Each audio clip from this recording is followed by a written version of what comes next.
Guys তো দেখতে পারতেছেন যে এরা এই যে কিউট একটা বেবি গোসল করতেছে। তারপরে এই যে এরা সমুদ্রেতে পানিতে গোসল করতেছে। দেখেন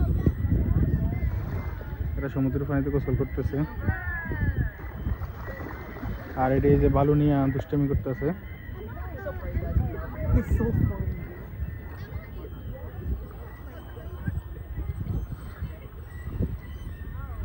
এদিকে আবার অনেকে আছে যে দোলনায় চড়ে তারা মজা করতেছে আর কি।